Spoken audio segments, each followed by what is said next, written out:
नया घर, अनजानी दहशत। अंजलि एक नए शहर में आई थी।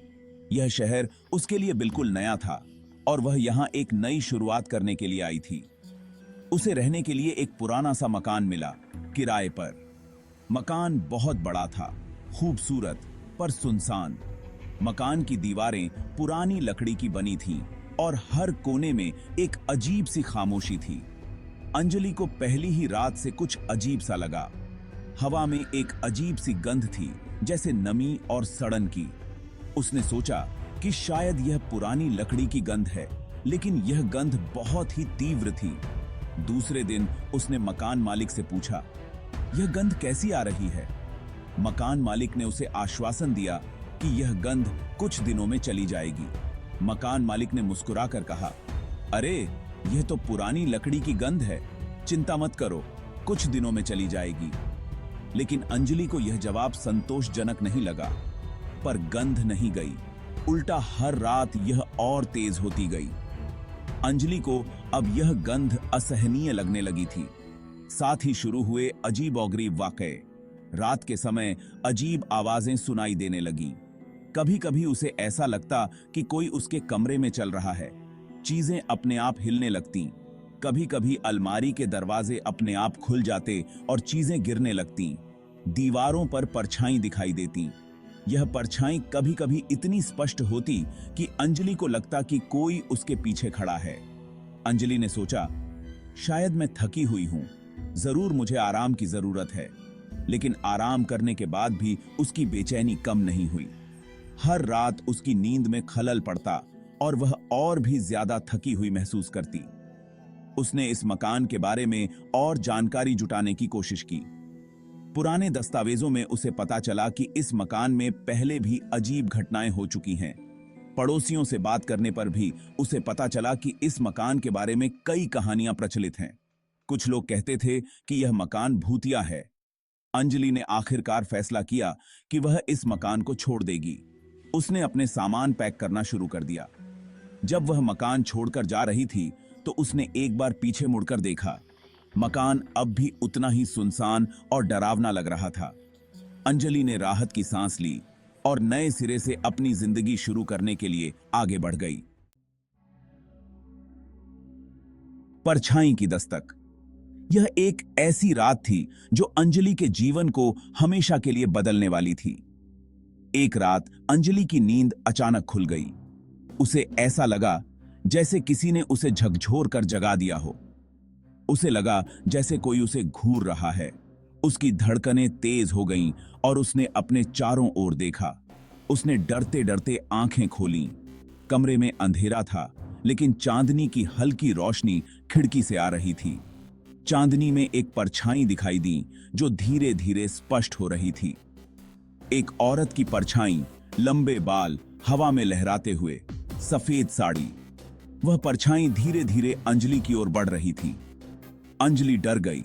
उसका दिल जोर जोर से धड़कने लगा कि कौन है वहां? उसकी आवाज बुरी तरह कांप रही थी।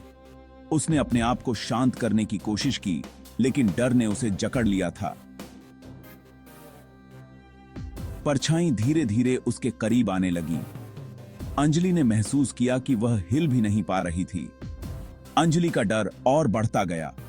उसने चिल्लाना चाहा, लेकिन उसकी आवाज ही नहीं निकली। उसकी चीखें गले में ही अटक गईं, पर उसकी आवाज ही नहीं निकली। वह पूरी तरह से जड़ हो गई थी। और फिर अचानक परछाई गायब हो गई, जैसे वह कभी थी ही नहीं। अंजलि पूरी रात सो नहीं पाई। वह बिस्तर पर बैठी रही, आंखों में नींद का नामो निशान नहीं था। उसे समझ नहीं आ रहा था कि क्या हो रहा है। क्या यह उसकी कल्पना थी या सच में कुछ था? क्या वह पागल हो रही थी? उसने खुद से यह सवाल बार बार पूछा, लेकिन कोई जवाब नहीं मिला। वह पूरी तरह से उलझन में थी। उसने खिड़की से बाहर देखा। चांदनी अब भी वैसे ही चमक रही थी, लेकिन उस परछाई का कोई निशान नहीं था। अंजलि ने फिर से लेटने की कोशिश की, लेकिन उसकी बेचैनी ने उसे सोने नहीं दिया। वह जानती थी कि कुछ तो था, कुछ ऐसा जो उसे चैन से जीने नहीं देगा। उसने अपनी आंखें बंद की, लेकिन वह परछाई उसकी आंखों के सामने घूमती रही। वह जानती थी कि यह रात उसकी जिंदगी में एक नया मोड़ लेकर आई है। अंजलि ने ठान लिया कि वह इस रहस्य का पता लगाएगी, चाहे जो भी हो, वह इस डर से छुटकारा पाएगी। खौफनाक हकीकत। अगले दिन अंजलि ने हिम्मत करके पड़ोसियों से पूछताछ की। एक बूढ़ी औरत ने बताया, बेटा, यह मकान तो एक औरत का भूतहा है। कहते हैं उसकी यहीं हत्या हुई थी। अंजलि को अब सब समझ आने लगा था। यह कोई साधारण मकान नहीं था, यह एक भूतिया मकान था, और उस औरत की आत्मा वह अंजलि को परेशान कर रही थी। अब डर की जगह गुस्सा आने लगा था अंजलि को। यह उसका घर था और वह इसे किसी भूत के नाम नहीं छोड़ने वाली थी। मुझे जाना होगा, अंजलि ने सोचा। मुझे यहां से जाना होगा। मुझे केका देते यहां थे की। कैद आत्मा की दास्तान। रात हो गई थी। आसमान में चांद चमक रहा था और चारों ओर सन्नाटा पसरा हुआ था।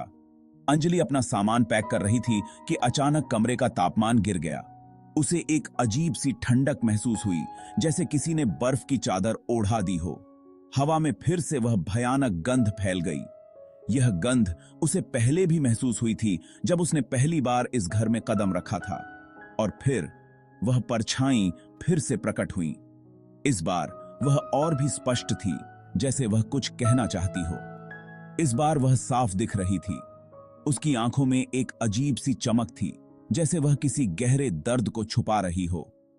एक खूबसूरत औरत, पर उसके चेहरे पर दर्द साफ झलक रहा था। उसकी आंखों में आंसू थे जो उसकी पीड़ा को बयां कर रहे थे। तुम कौन हो? अंजलि ने पूछा। उसकी आवाज में हल्की सी कंपकंपी थी, पर उसने खुद को संभाला। इस बार उसकी आवाज में डर नहीं था, सिर्फ उत्सुकता थी। वह जानना चाहती थी कि यह आत्मा कौन है और क्यों यहां है। मैं रूही, परछाई ने कहा। उसकी आवाज में एक अजीब सी मिठास थी, पर साथ ही दर्द भी। मेरी हत्या इसी मकान में हुई थी। यह घर मेरे लिए एक कैद खाना बन गया है। मेरी आत्मा यहां कैद है। मैं यहां से बाहर नहीं जा सकती जब तक कि मुझे न्याय नहीं मिलता। मैं तुम्हारी मदद कैसे कर सकती हूं? अंजलि ने पूछा। उसकी आंखों में सच्ची सहानुभूति थी। वह रूही की मदद करना चाहती थी, उसे इस कैद से आजाद करना चाहती थी। रूही ने अंजलि को बताया कि उसे कैसे न्याय मिल सकता है। अंजलि ने वादा किया कि वह हर संभव कोशिश करेगी। इस वादे के साथ अंजलि ने एक नई यात्रा की शुरुआत की, एक आत्मा को उसकी मुक्ति दिलाने की। रूही ने बताया कि उसकी हत्या उसके पति ने की थी। उसने अपने पति के साथ मिलकर छिपाए हुए खजाने का पता बताया। रूही को मुक्ति तभी मिल सकती थी जब उस खजाने को गरीबों में बांट दिया जाए। अंजलि ने रूही से वादा किया कि वह उसकी आखिरी इच्छा पूरी करेगी। उसने पुलिस को खबर दी और उन्हें खजाने के बारे में बताया। पुलिस ने मकान की तलाशी ली और खजाना बरामद कर लिया। रूही का पति भी पकड़ा गया। अब बस रूही को मुक्ति मिलना बाकी था। अंजलि ने एक तांत्रिक को बुलवाया। तांत्रिक ने मंत्रों का जाप शुरू कर दिया। पूरे मकान में एक अजीब सी ऊर्जा फैल गई। रूही की आत्मा प्रकट हुई। इस बार वह गुस्से में थी। उसने तांत्रिक पर हमला कर दिया। तुम्हें मुक्ति चाहिए तो शांत रहो, तांत्रिक ने दृढ़ता से कहा। मैं तुम्हारी मदद करूंगा। रूही शांत हो गई। वह जानती थी कि तांत्रिक ही उसे मुक्ति दिला सकता है। तांत्रिक ने रूही की आत्मा को एक शीशी में कैद कर लिया। वह अंजलि को लेकर मकान के पीछे एक कुएं के पास गया। यह कुआं भूतों का साम्राज्य है, तांत्रिक ने कहा। यहां कई आत्माएं कैद हैं। अचानक कुएं से चीखें सुनाई देने लगीं। सैकड़ों आत्माएं अंजलि को घेरने लगीं। अंजलि डर गई। उसे समझ नहीं आ रहा था कि क्या हो रहा है। तांत्रिक ने रूही की आत्मा को शीशी से बाहर निकाला और उसे कुएं में फेंक दिया। कुएं से एक जोरदार धमाका हुआ। आत्माएं जोर जोर से चीखने लगीं। तांत्रिक बिना रुके मंत्रों का जाप करता रहा। धीरे धीरे चीखें धीमी होने लगीं। आखिरकार सब शांत हो गया। रूही को मुक्ति मिल गई है, तांत्रिक ने अंजलि से कहा। अंजलि ने राहत की सांस ली। आखिरकार यह सब खत्म हो गया था। अंजलि ने रूही का खजाना गरीबों में बांट दिया। उसने मकान छोड़ दिया और एक नई जिंदगी शुरू की। पर वह रूही को कभी नहीं भूल पाई। वह जानती थी कि रूही की आत्मा को शांति मिल गई है। अब उस मकान में कोई नहीं रहता। कहते हैं कि रात को वहां रूही का साया दिखाई देता है, पर अब वह किसी को परेशान नहीं करती। वह बस शांति चाहती है। और अंजलि, वह हमेशा रूही की आभारी रही कि उसने उसे एक अनमोल सबक सिखाया था कि भूतों से ज्यादा खतरनाक होते हैं इंसान।